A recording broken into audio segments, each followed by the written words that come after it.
Il y avait une chambre, elle était totalement noire, insonorisée.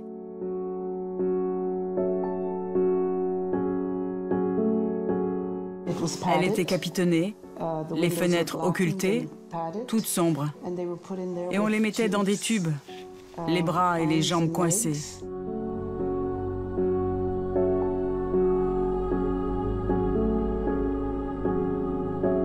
Quelqu'un apportait parfois de la nourriture. Et ils étaient là, on ne sait combien de temps. J'ai entendu gémir. J'ai vu des gens qui fuyaient à la vue des docteurs, qui résistaient. Ils s'échappaient, on les rattrapait de force. On les remettait sous traitement contre leur gré. On les forçait à faire ce qu'ils ne voulaient pas faire. Et quand c'était fini, ils étaient complètement passifs. C'était fini. Ils ne pouvaient plus résister.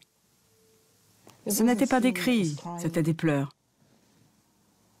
Des pleurs. Ils ne voulaient pas y aller.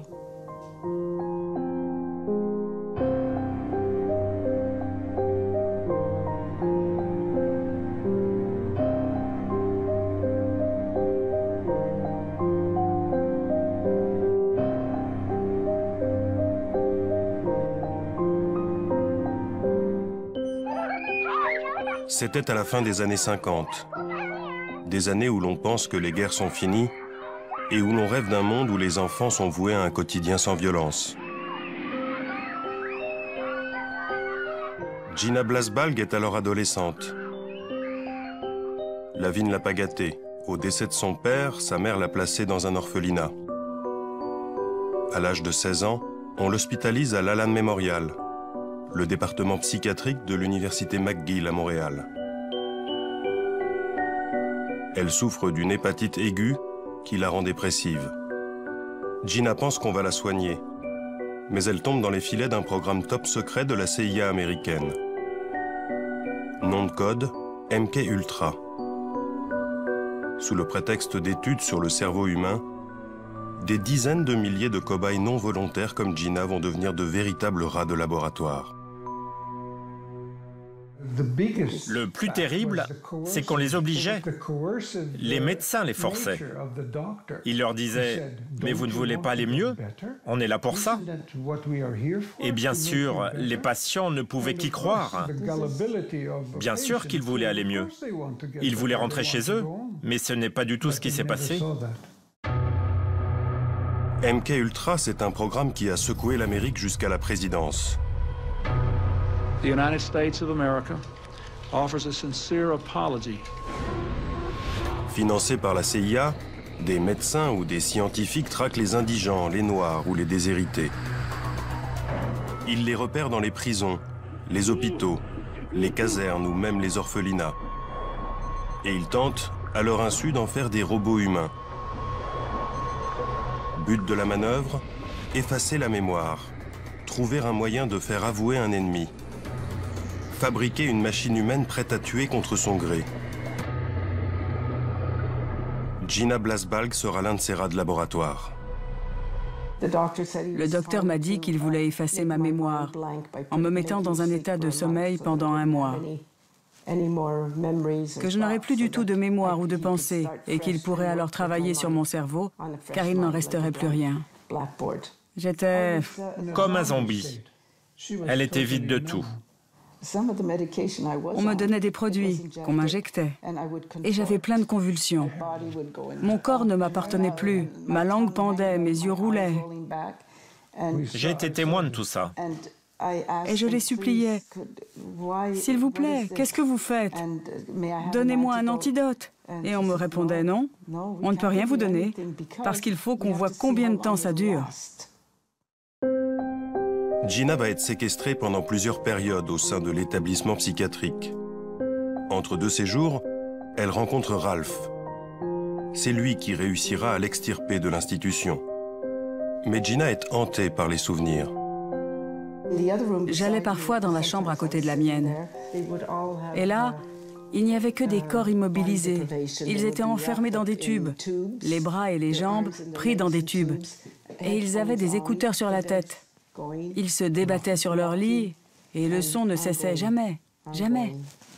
Et puis on les déliait et on envoyait alors des séries d'électrochocs.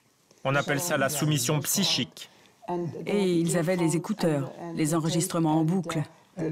Un enregistrement sans fin, avec des ordres répétitifs, hurlés à différentes intensités. Ça leur rentrait dans les oreilles et leur remontait au cerveau. Et ça ne cessait jamais. Le jour, la nuit, sans arrêt. Le but ultime de tout ça, c'était le lavage de cerveau. La manipulation mentale et le lavage de cerveau. Comment cela a-t-il été possible? Fin de la Seconde Guerre mondiale. À la suite de l'offensive des troupes alliées et soviétiques, le Troisième Reich est en déroute. Le monde découvre alors avec stupeur l'ampleur des horreurs perpétrées dans les camps de concentration. Les nazis ont notamment mené des expériences sur des milliers de prisonniers. On les irradie, on les torture, on leur inocule des virus ou on les dépèce vivants. L'Amérique se veut alors le détenteur de la bonne conscience des peuples. Elle impose rapidement la tenue des fameux procès de Nuremberg, qui visent à juger les dignitaires allemands pour les crimes de guerre et crimes contre l'humanité. Lors du procès des médecins, fin 1946, 20 docteurs et 3 officiels nazis passent en jugement.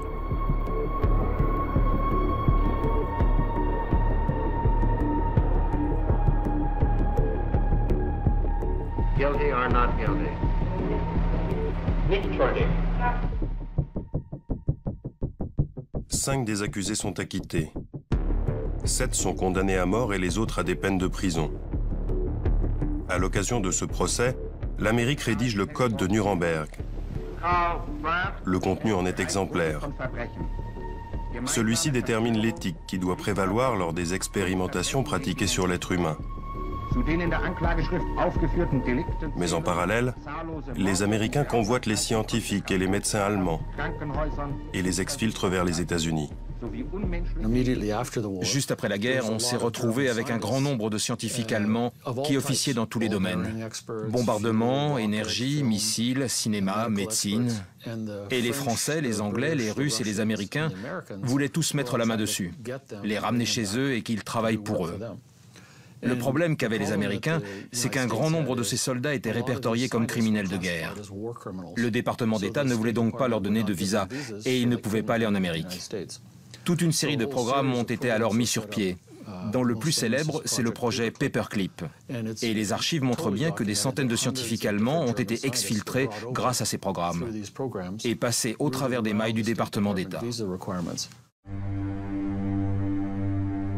Forts de cette matière grise, les Américains puisent dans les connaissances des Allemands et lancent des expériences à tout va, notamment dans des pays qu'elle pense tenir sous sa coupe. C'est ainsi que de 1946 à 1948 au Guatemala, elle inocule des virus comme la syphilis à des centaines de soldats, prostituées, détenus et même des gosses. Bilan 83 morts. Pour cet acte, l'Amérique sera condamnée. Sur le territoire américain, on s'en prend aux démunis, ceux qui n'oseront jamais se plaindre. En 1946 et pendant 7 ans, des dizaines d'enfants malades mentaux sont ainsi nourris de céréales radioactives dans une école du Massachusetts. C'est une effroyable contradiction, un immense paradoxe que de voir l'Amérique réaliser toutes ces expérimentations extrêmement dangereuses juste à l'après-guerre. Et ceci alors même que c'est nous qui avons traîné devant les tribunaux de Nuremberg les docteurs nazis en 1946 et en 1947. Nous, pas les Français, pas les Anglais, pas les Russes, mais nous, les Américains. On a traîné ces 23 docteurs et responsables administratifs en justice. On les a sermonnés, harangués. On leur a donné des leçons sur la façon de faire de la recherche médicale. Et au moment où se tenait le procès de ces médecins nazis, nos propres médecins, au Guatemala, injecter la syphilis à plein de gens dans ce pays. Au même moment, on injectait des patients dans nos hôpitaux avec du plutonium ou d'autres formes d'irradiation. Donc ce n'est pas déplacé de dire que tout ceci n'était qu'une farce, un grand jeu de propagande. Qu'importe, car la morale, les Américains la placent bien en dessous de l'intérêt de la nation. 3, 2, 1, fire!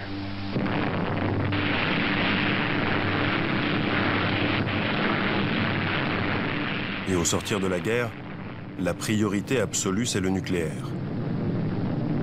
À la manette, l'armée US. Dès 1946, des tests sont menés à grande échelle, notamment sur l'atoll de Bikini. Pour constater les effets de la radioactivité, on utilise des militaires. On fait exploser des bombes, puis on leur demande d'aller nettoyer des dégâts ou d'éteindre les incendies.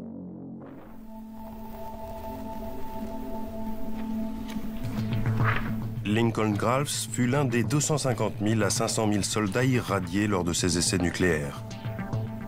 Il avait alors 22 ans. Ça, c'est l'USS Newark. C'était le bateau sur lequel je me trouvais, l'ATR-40. Et ce qu'il y a de plus stupide dans tout ça, c'est qu'on était supposé nettoyer les effets des irradiations et on utilisait de l'eau qui avait elle-même été irradiée. C'est tout ce qu'on avait, cette eau irradiée.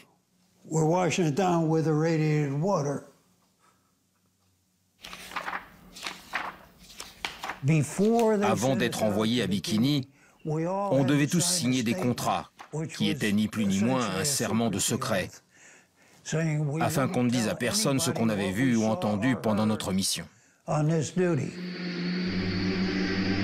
Les soldats sont des cobayes parfaits. Ils sont disciplinés et ne connaissent rien aux risques encourus. On n'avait absolument aucune protection de quelque sorte. J'étais vêtu des mêmes fripes que je portais tous les jours. Et je portais toujours les mêmes le jour où j'ai quitté la marine. Le nucléaire, c'est invisible. Sans goût, sans odeur, sans bruit. C'est donc difficile de convaincre les gens qu'il y a un lien entre tout ça, et même qu'on a été irradié.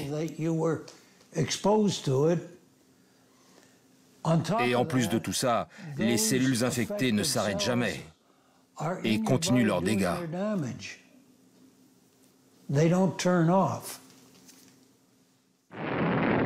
Suite à son expérience sur l'atoll de Bikini, Lincoln sera hospitalisé à plus d'une reprise. Sa santé est fragile et les irradiations ont touché toute sa descendance. Ma fille a été conçue quelque temps après mon retour de Bikini. Eh bien, toute son adolescence, elle a souffert de problèmes avec son système endocrinien. Et on a dû lui retirer la moitié du pancréas à l'âge de 20 ans en raison d'une tumeur. Elle est morte d'une tumeur cérébrale maligne à l'âge de 46 ans. Elle a aussi eu une fille qui est née avec un pied difforme. Mon fils cadet, lui, a la maladie d'Addison. Et l'un de mes fils aînés est bipolaire. Ça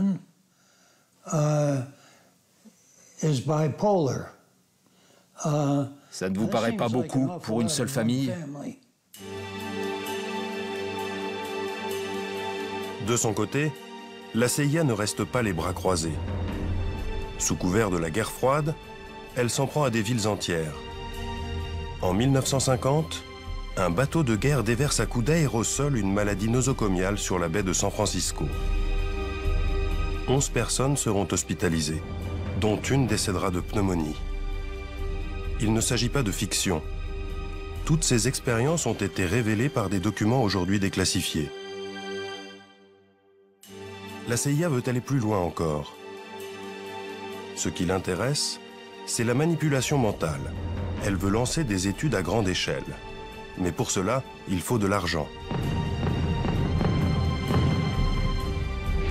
En 1951, la guerre de Corée va servir d'excuse idéale. On accuse les Coréens et ses alliés chinois d'avoir réussi à retourner des prisonniers de guerre américains grâce à des techniques de lavage de cerveau éprouvées. Il faut donc rattraper le retard. La CIA obtient ses crédits et lance les projets Artichoke, Bluebird. Puis en avril 1953, MK Ultra. À la tête du programme, Sidney Gottlieb. C'est l'homme de la situation. Il est psychiatre, mais aussi spécialiste des armes chimiques. On le surnommera le sorcier noir. Du début des années 1950 jusqu'au début des années 1970, le gouvernement fédéral, à travers l'armée de terre, de l'air, de la marine et de la CIA, a réalisé toute une batterie d'expérimentations. Ça impliquait de donner du LSD à des citoyens qui ne savaient pas qu'ils en prenaient, mettre des gens dans des chambres capitonnées sans aucun repère, des expériences sur l'hypnose, les irradiations, les armes biologiques et chimiques. La machine à broyer est en marche. La CIA et l'armée sont tellement aveuglées par leur objectif qu'elles iront jusqu'à propulser des bactéries cachées dans des ampoules électriques au cœur de New York, dans le métro, en 1966. On veut calculer la vitesse de propagation en cas de guerre virale. Ici encore, il ne s'agit pas de fiction. Les documents sur cette expérience ont été déclassifiés. Ces mêmes documents révèlent aussi que la CIA cherchait à fabriquer des espions programmables à distance. Dans les documents de la CIA, on retrouve toutes ces expérimentations qui visent à créer ces super espions. Ça consiste à créer une nouvelle personnalité sur un cobaye et de lui donner une mission comme tuer quelqu'un, voler des documents ou infiltrer des réseaux. Et quand la mission est terminée, on le reprogramme et le sujet ne se souvient plus de rien. L'agence américaine s'intéresse particulièrement au LSD. Dans les années 50, cette drogue n'est pas illégale. La CIA recrute d'ailleurs des volontaires prêts à se faire des tripes aux frais des services secrets. Certains vont défrayer la chronique, comme Ken Kesey. C'est un auteur à succès qui pense que les drogues permettent de stimuler la créativité. Il teste donc le LSD dans le cadre d'expérimentations officielles. Il sortira de cette expérience en état second. Pour la petite histoire, il se met alors à la rédaction d'un best-seller qui deviendra un film culte. Vol au-dessus d'un nid de coucou.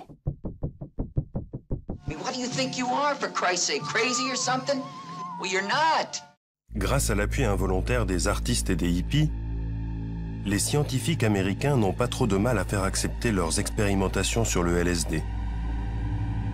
D'ailleurs, la CIA estime que c'est tellement inoffensif qu'elle le teste sur ses propres agents, à leur insu. Le retour de bâton sera sévère.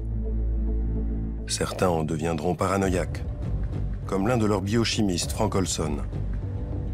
Il en mourra en 1953, défenestré du 11e étage d'un hôtel new-yorkais. Même déconvenu en 1955 à San Francisco. La CIA y embauche George White, une grande gueule de la police antidrogue, afin qu'il monte 2 maisons de passe. Les prostituées versent discrètement des doses de LSD dans le verre des clients.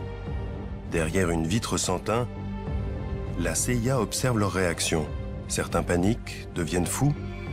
L'un d'entre eux commettra un braquage en état second et partira en prison. Si vous prenez ça de façon volontaire, que vous vous dites que ça va être agréable et que vous êtes entouré, ça se passe plutôt bien. Mais si vous êtes incarcéré dans une prison ou en interrogatoire et que vous commencez à halluciner sans savoir que vous êtes sous LSD, vous avez de grandes chances de faire un mauvais trip. Les bad trips, les scientifiques vont tenter de montrer qu'ils n'ont rien de dramatique.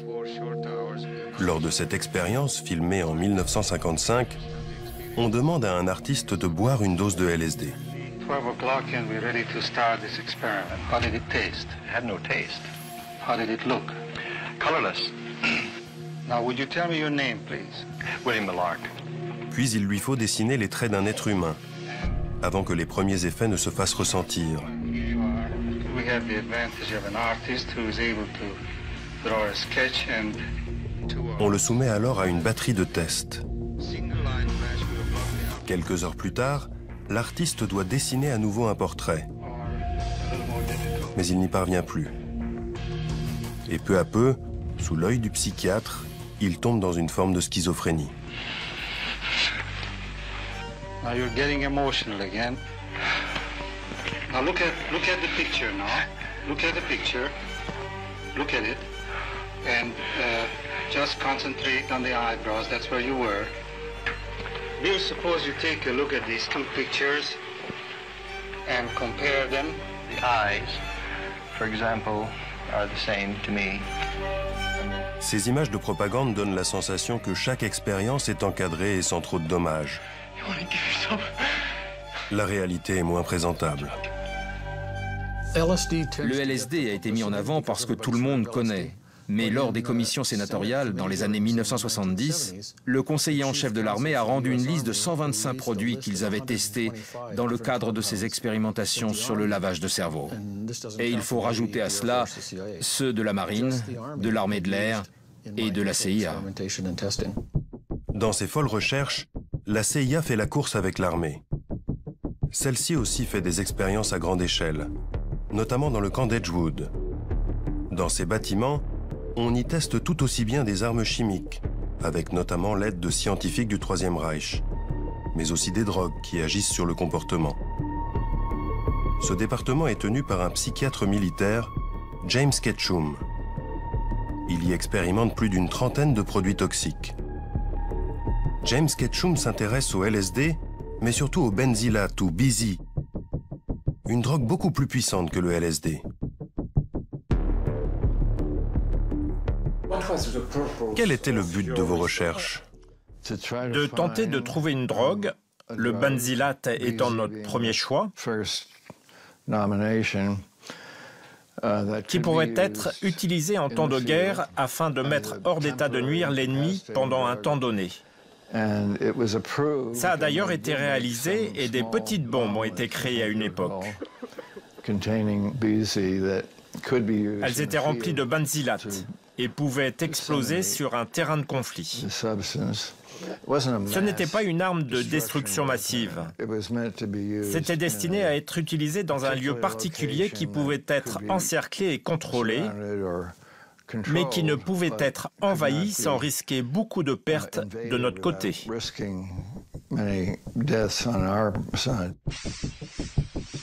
Pour ces expériences, James Ketchum puise dans les troupes.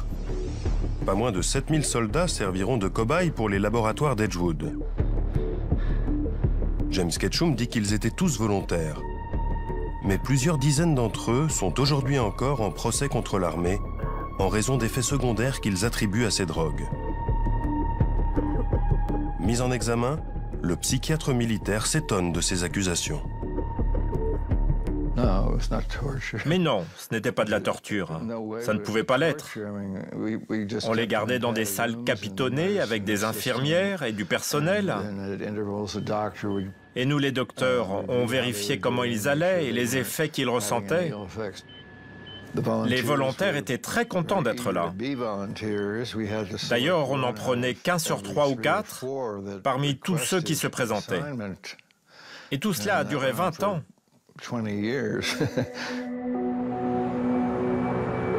À New York, nous avons retrouvé l'un des militaires qui a participé aux expérimentations de James Ketchum. Il s'appelle Tony Mannheim. Et en 1958, alors qu'il est jeune appelé, sa hiérarchie lui propose de participer à des tests sur des équipements militaires contre des permissions supplémentaires. Il signe un protocole d'accord, mais on ne l'informe pas de ce qu'il va tester. À notre arrivée, nous étions invités à une sorte de pot d'accueil afin de rencontrer le personnel de la base d'Edgewood qui était en charge des tests. Mais je me suis aperçu, et nous ne le savions pas et on aurait dû le savoir, que les boissons étaient droguées. C'était donc un peu déconcertant de ressentir les effets de produits qui s'attaquaient à notre cerveau, que ce soit du LSD ou autre chose. Le but de tout ça était de nous faire rentrer dans un état de paranoïa et de désorientation.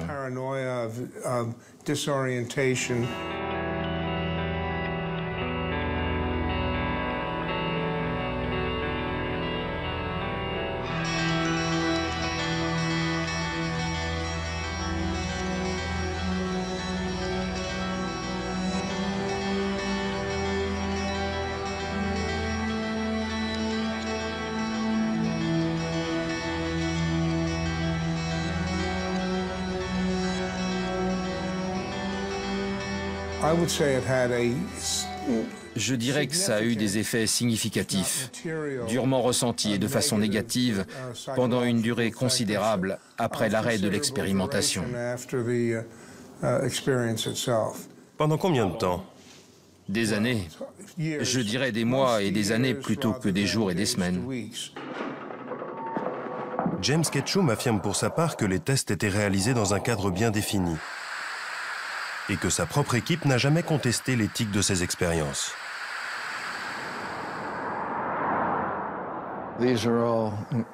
Ils étaient tous éduqués dans les meilleures universités comme celle de Yale, Columbia, Stanford et bien d'autres. Ils préféraient faire de la recherche pendant leurs 2 ans de service. Ils se retrouvaient donc en poste à l'arsenal d'Edgewood et dans tout ce qu'on a pu faire, sauf une fois, ils étaient tous d'accord pour faire les mêmes expérimentations que celles que je faisais et que je leur demandais de faire. James Ketchum se protège en invoquant le soutien de ses pairs. C'est plus inquiétant que rassurant. Et il ne peut ignorer que pendant qu'il expérimente ces drogues sur des milliers de soldats, l'armée s'intéresse à bien d'autres produits plus destructeurs encore. Des produits qu'elle hésite à tester sur ses propres troupes. Et ces substances sont tellement puissantes qu'on ne peut les employer que dans un lieu discret, clos et protégé. Cette forteresse, ce sera les prisons. C'est Allen Hornblum qui va dénoncer le système. À l'époque, il travaille à la pénitentiaire et prend un poste à la prison de Holmesburg, en Pennsylvanie. Je suis entré dans la prison de Holmesburg et j'ai été frappé de voir des dizaines de détenus torse nu, le corps couvert de bandages et de pansements. Et je n'arrivais pas à croire que j'allais travailler dans un milieu d'une telle violence. Tous les prisonniers semblaient s'être battus au couteau lors d'une émeute, comme s'il y avait eu une guerre entre gangs. Et le lendemain, de retour au centre de détention, j'ai demandé aux autres gardiens ce qui s'était passé et si cette prison était vraiment dangereuse. Ils se sont moqués de moi et on m'a répondu « Monsieur Hornblum, ce n'est pas une guerre de gangs, ce sont des tests de parfum pour le compte de l'Université de Pennsylvanie. »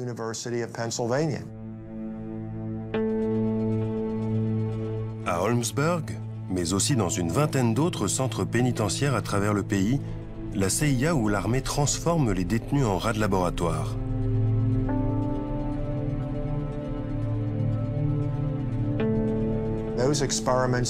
Ces expérimentations allaient de produits sans danger, comme tester du chocolat pour voir s'il fait pousser des pustules, jusqu'à des produits extrêmement dangereux, fournis avec l'accord des médecins. Les détenus étaient injectés sans le savoir avec des substances irradiées, soumis à des expérimentations pour les produits chimiques de l'entreprise Dell, et c'est le seul endroit au monde que je connaisse où des humains ont été enduits de dioxine sur la figure et sur le dos. De 1963 jusqu'au début des années 70, l'armée testait une multitude d'armes chimiques de guerre. La prison d'Holmesburg, de 1951 à 1974, a été sans doute le plus grand laboratoire d'expérimentation humaine en Amérique. Les 1400 détenus de la prison sont des proies dociles. Ils sont pauvres, peu éduqués. Pour $1 par jour, ils sont prêts à n'importe quoi. C'est ce que sera payé Youssef pour participer à 3 séries d'expérimentation. Incarcéré en 1961 pour vente de marijuana, il pense tester des produits inoffensifs. Il y avait 2 sortes de tests pour produits minceurs. L'un consistait à boire une sorte de milkshake. Il fallait aller aux toilettes et prendre du lait tous les jours, avec des œufs, le tout avec 6 pilules. Et ça 3 fois par jour. Dès la première prise, j'ai senti que j'explosais sous l'effet de gaz qui remontait. Et quand je suis allé aux toilettes, mon rectum s'est retourné comme une poche. Comme s'il y avait un stock d'hémorroïdes empilé. Je suis donc allé voir le médecin et il m'a dit « Mon Dieu, c'est épouvantable ». Je lui ai demandé des médicaments ou autre chose et il m'a répondu « Non, c'est une opération qu'il vous faut ».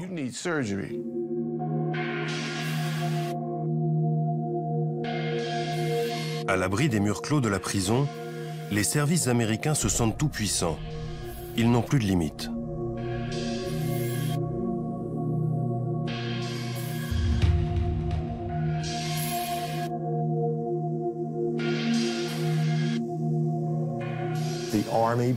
L'armée a amené 3 conteneurs en fer.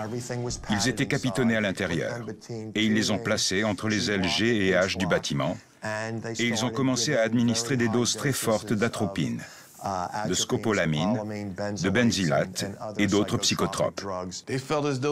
Des détenus pensaient qu'ils étaient suffisamment costauds pour aller dans les conteneurs et en ressortir sur leurs 2 pieds. Mais ils en sont sortis comme des bêtes sauvages. Ils étaient violents. Un type a pratiquement tordu une porte en tentant de fuir de l'un de ces conteneurs.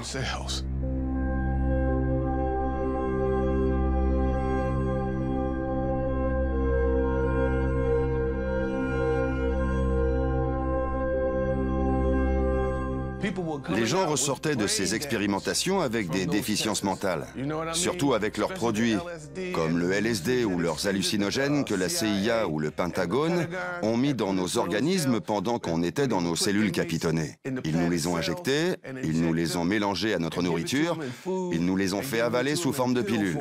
Et qu'est-ce qu'il nous reste? Des déficiences mentales, de la folie. Youssef ressort de la prison avec l'organisme dévasté. Les médecins l'ont classé comme partiellement invalide.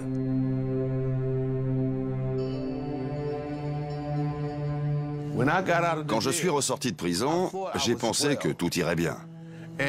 Et soudain, tout ce que j'ai testé est ressorti, et notamment les boursouflures dues au premier test. Je chaussais du 50. Mes mains étaient enflées comme un ballon. Mes ongles ont poussé comme des griffes. Et il y avait cette odeur qui sortait de mon corps. Une odeur de cadavre.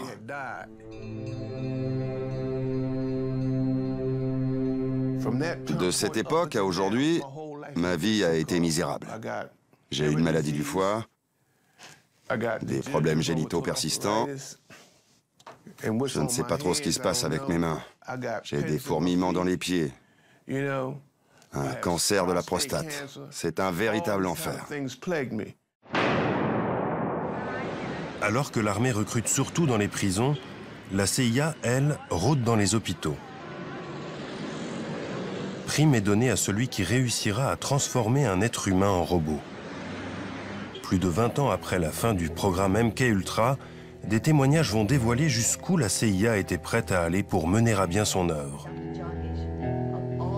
Cette femme, Claudia Mullen, témoigne devant un comité chargé d'évaluer les dégâts commis sur les victimes. Je suis devenu un pion aux mains du gouvernement.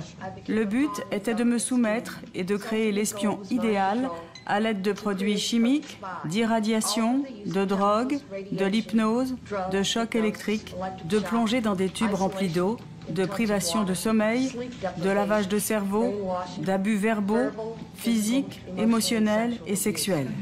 J'ai été exploitée pendant près de 30 ans de ma vie et la seule explication qu'on m'a donnée est que la fin justifie les moyens et que je servais ma patrie dans ses efforts valeureux pour lutter contre le communisme.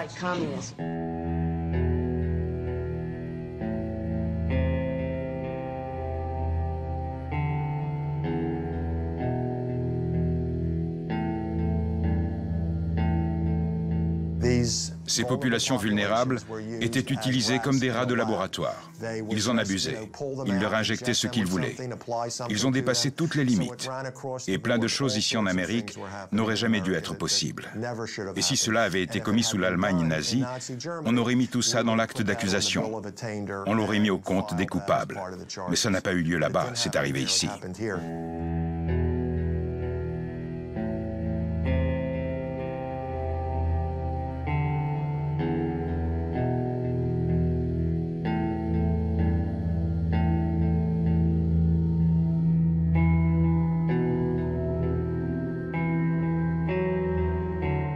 Ce qui me paraît le plus révoltant, ce n'est même pas l'attitude de l'armée ou de la CIA, mais celle des psychiatres eux-mêmes. Parce que les psychiatres, les scientifiques et les chirurgiens participaient à tout ça. Et la CIA n'aurait pas pu faire ça sans leur participation. Et la raison pour laquelle tout ceci est resté dans l'ombre, c'est que les instances les plus hautes de la psychiatrie étaient au courant et ont tout fait pour que ça ne se sache pas. Il ne s'agissait pas de quelques psychiatres ici ou là, mais des têtes pensantes de la psychiatrie. Et dans cette course à l'horreur, un homme sort du lot, Ewen Cameron. C'est un psychiatre écossais de haut vol qui sera président de la vénérable Association mondiale de psychiatrie.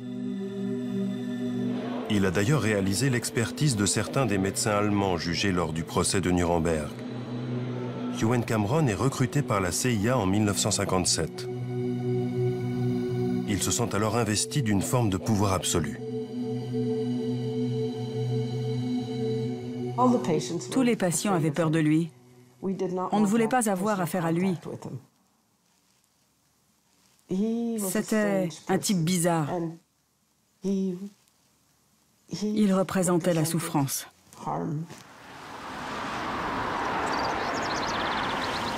Au sein de l'Allan Memorial, le département psychiatrique de l'université McGill qu'il a créé à Montréal, Ewen Cameron expérimente au-delà du supportable.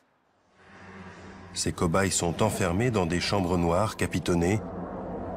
La réputation du prestigieux psychiatre sert d'appât pour recruter ses futures victimes. Il y avait une petite fille de 13 ans qui paraissait normale. Et la seule raison pour laquelle elle était là, c'était parce qu'elle se sentait nerveuse à l'idée de passer un examen. Les médecins ont estimé qu'elle devait voir le docteur Cameron afin qu'il l'aide. Ils l'ont hospitalisée et c'est la dernière fois que je l'ai vue. Il y avait un garçon aussi. Il ne disait plus rien. Il restait toute la journée contre le mur et regardait ses pieds. D'autres se plaignaient de maux de tête effroyables et continuels. Ils ne savaient plus qui ils étaient, où ils étaient et ce qu'ils faisaient ici. Les cobayes sont placés dans des comas artificiels qui durent jusqu'à plusieurs semaines et soumis à des doses massives d'électrochocs, tandis qu'un enregistrement diffuse en boucle des injonctions. Drogue, hypnose, privation de sommeil, tout est tenté. Certains en perdent l'usage de la parole, deviennent incontinents et ne reconnaissent plus leurs propres parents. Vous pensez que des gens en sont morts? Oh oui. Oh oui. Comment pouvez-vous dire ça? Il y a tous ceux qui ont disparu. Certains se suicidaient. Et quand Gina a tenté de retrouver certaines des anciennes pensionnaires de cette époque, j'ai jamais pu les retrouver. On n'a pas pu les retrouver. Aucune trace. Des morts, il y en a eu un peu partout. Et il aura fallu le courage de quelques lanceurs d'alerte pour révéler publiquement l'étendue du désastre. En 1972, Martha Stephens est professeure d'anglais au sein de l'université de Cincinnati. Elle remarque que le département médical irradie à doses massives et sur le corps tout entier des malades qui se présentent avec des tumeurs bénignes. Elle enquête, se rend compte que l'armée finance le programme et contacte les malades.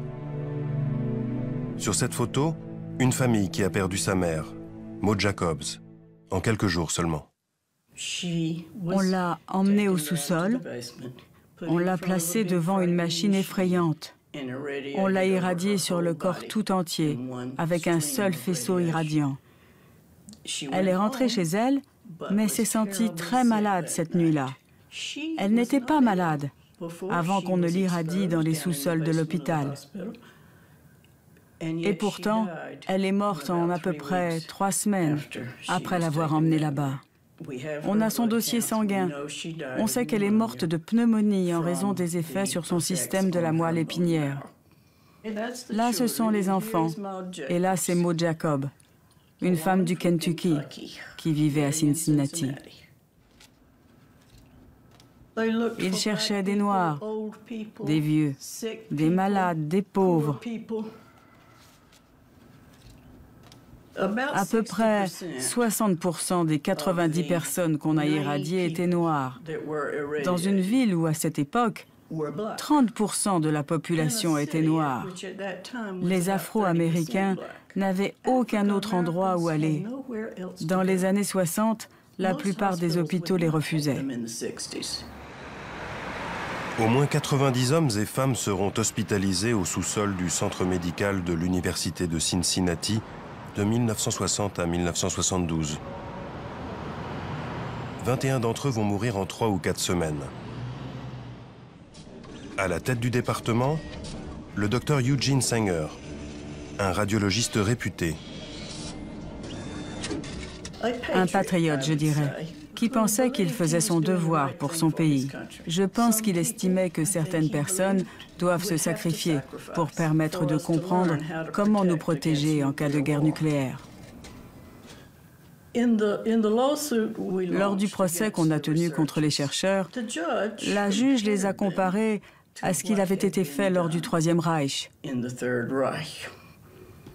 Elle a dit, pour justifier les vies que vous avez prises, vous vous protégez derrière les mêmes excuses que celles utilisées par les médecins à Nuremberg.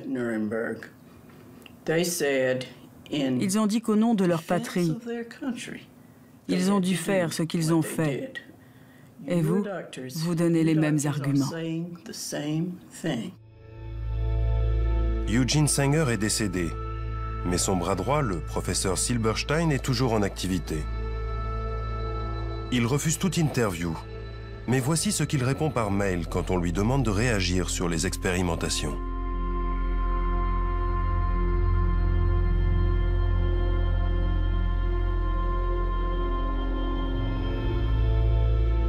Un déni étrange quand on sait que l'université de Cincinnati a été condamnée à payer 5 millions de dollars de dommages et intérêts aux familles. Il ne faut pas croire que la CIA s'est arrêtée là. Les dossiers secrets vont révéler des expériences impensables. Il y a des gens qui croient à tout ça et d'autres qui n'y croient pas. Et il y a un débat entre ces deux camps. Moi, ce qui m'intéresse, c'est ce que disent les documents. Et les documents disent précisément, tout comme les recherches publiées dans les revues ou les livres, qu'on a implanté des électrodes dans le cerveau des gens. On a activé à distance ces électrodes à l'aide d'un transmetteur dans le but de changer le comportement de la personne. On les a rendus violents à casser des murs ou apathiques, sans réaction, alors qu'ils avaient l'air normaux et jouaient de la guitare juste avant. Il y a des photos dans des livres ou des revues. On voit des chats, des singes, mais aussi des humains, chez qui on a placé des électrodes dans le cerveau et dont on prend le contrôle à distance. C'est donc un fait scientifique reconnu. Colin Ross fait référence aux tentatives de créer un être humain programmable à distance. La CIA s'intéresse notamment au travail d'un scientifique espagnol, le docteur Delgado, qui tente ses premières expériences sur un taureau. L'animal est tout d'abord relâché dans l'arène, il charge la cape qu'on agite devant lui, puis on implante un émetteur dans le cerveau du taureau. Désormais, à chaque charge, une impulsion électrique l'arrête dans son élan. Des documents déclassifiés montrent que des systèmes plus sophistiqués ont été utilisés dans le cerveau d'êtres humains, comme cette fillette. Tout d'abord souriante, elle va verser dans des crises de violence une fois l'émetteur activé.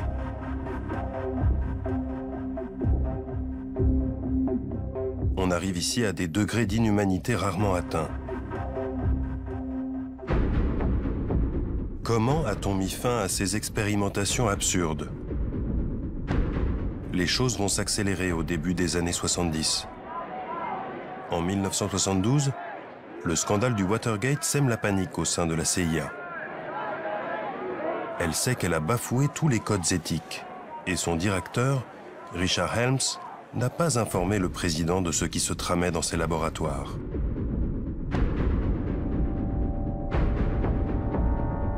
En 1973, Richard Helms ordonne la destruction de tous les documents relatifs au programme MK Ultra. et l'arrêt des expérimentations. Il démissionne aussitôt. En 1974, le président Gerald Ford prête serment. Il veut savoir ce qui se passe dans ses services, et notamment à la CIA. En 1975, il met en place une première commission d'enquête. Son travail est compliqué car les responsables de l'agence, comme le docteur Lashbrook, appelé à témoigner, mentent, bottent en touche ou minorent. There was, of course, claims or thoughts that maybe great things could be done with hypnosis. One small project in which we had a hypnotist do some experiments, primarily to see what the limitations of hypnosis might be. Can you make a person do something under hypnosis that he would not ordinarily do? Comme souvent, c'est de l'intérieur que la forteresse va se fissurer. On le doit à un archiviste de la CIA qui découvrira plusieurs cartons oubliés par sa direction et les remettra à la commission d'enquête. Ces milliers de documents sont désormais en partie publics. Colin Ross a récupéré l'intégralité des 20 000 pages. Là, c'est le projet 14 du projet MK Ultra. C'est comme ça que ces documents se présentent. Il y a beaucoup de pages où il n'y a pas grand-chose. La majorité, ce sont des informations financières. Là, c'est signé Sidney Gottlieb, le responsable du programme.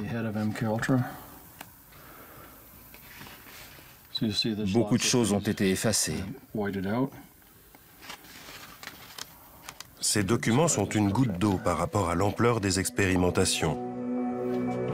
Mais ils révèlent que l'agence américaine avait lancé au moins 149 programmes impliquant 80 institutions dans les plus grandes universités du pays. À la révélation de ces documents, des enquêtes sénatoriales vont suivre. On découvre alors l'ampleur des tentacules de la CIA, infiltrés dans tous les rouages du pouvoir. Do you have any people being paid by the CIA who are contributing to a major circulation American journal? We do have people who submit pieces to American journals. Do you have any people paid by the CIA who are working for television networks? This, I think, gets into the kind of getting into the details, Mr. Chairman, that I'd like to get into in executive session. Richard Helms, l'homme qui a toujours préféré l'ombre à la lumière, doit alors se justifier publiquement.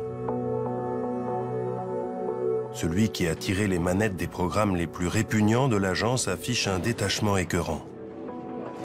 If one has in one's possession or under one's control bacteriological or chemical weapons, they can be used both defensively and offensively. And by use offensively, we mean to include killing people, is that right? Well, they have the capacity to kill people if they were used in that way. Unrestrained, illegal, secret intimidation and harassment of the essential. Richard Helms est malmené, mais ne sera soumis à aucune poursuite judiciaire. Il justifie ses actes au nom de l'intérêt national. Une attitude que l'on retrouve chez James Ketchum, le psychiatre militaire. Des centaines d'anciens soldats traumatisés par ces expériences le poursuivent en justice, mais il sait qu'il ne risque rien. Aux États-Unis, l'individu est protégé lorsqu'il agit au nom de l'État. J'étais très content avec ce qu'on a fait. J'en suis plutôt fier. On a eu des résultats à cette époque. Je pense que ça valait le coup d'essayer. Mais je pense que l'armée a décidé subitement de faire marche arrière et de mettre au rebut des choses qui pouvaient être critiquées un peu partout dans le monde. Ils ont joué la sécurité. Ce déni de responsabilité de la part de James Ketchum ou de celle de bien d'autres scientifiques n'a pas fait baisser le militantisme des victimes. Le 3 octobre 1995, le président Clinton, de guerre lasse, fait des excuses publiques. 23 ans ont passé depuis l'arrêt du programme MK-Ultra et près de 40 ans depuis celui des essais nucléaires. Thousands of government-sponsored experiments did take place at hospitals, universities, and military bases around our nation. In too many cases, informed consent was withheld. Americans were kept in the dark about the effects of what was being done to them. The deception extended beyond the test subjects themselves to encompass their families and the American people as a whole. For these experiments were kept secret, and they were shrouded not for a compelling reason of national security, but for the simple fear of embarrassment. And that was wrong. So today, on behalf of another generation of American leaders and another generation of American citizens, the United States of America offers a sincere apology to those of our citizens who were subjected to these experiments, to their families, and to their communities. Thank you very much. Arrêté en 1973, le programme MK-Ultra a été un échec, révèlent plusieurs rapports d'enquête. Mais la CIA pense sans doute autrement, car elle va s'inspirer du travail d'Ewen Cameron pour la rédaction de ce manuel d'interrogatoire. Il va être en service pendant des années, et les images qu'on y voit ne laissent aucun doute sur le fait que la CIA l'ait utilisé comme livre de chevet à Guantanamo ou Abu Ghraib.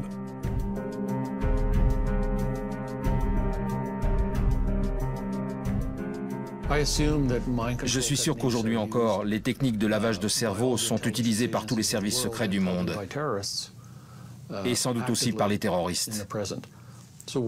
Pourquoi je crois ça? Eh bien, il suffit de regarder les photos qui ont été faites à Guantanamo ou dans la prison d'Abu Ghraib. Il y a tous les ingrédients de la manipulation mentale concoctée par la CIA dans les années 50. On sait par exemple que l'interrogatoire offensif, qui est le terme à la mode en Angleterre ou en Amérique, n'est rien de plus que du lavage de cerveau. Ce sont les mêmes façons de faire, choc électrique, position inconfortable, humiliation sexuelle ou culturelle, privation de sommeil ou de nourriture, chien d'attaque, menace de mort, technique du bon flic et du mauvais flic. C'est tout ça la manipulation mentale. Il serait naïf de penser que les choses ont changé. En 2014, l'histoire s'est mise à bégayer. 19 ans après Bill Clinton, Barack Obama, bousculé par les révélations sur les tortures perpétrées par la CIA, doit se justifier. Even before I came into office, I was very clear that in the immediate aftermath of 9/11, we did some things that were wrong. We did a whole lot of things that were right, but we tortured some folks. Des excuses publiques qui n'ont qu'une valeur symbolique pour Gina et Ralph Blasbalg. Seul un nombre limité de victimes du projet MK-Ultra ont eu le courage d'engager des procédures devant les tribunaux. Les procès sont longs, et la CIA rechigne à ouvrir ses archives. Traumatisée et épuisée par son expérience, Gina a renoncé à demander des compensations pour ce qu'elle a vécu.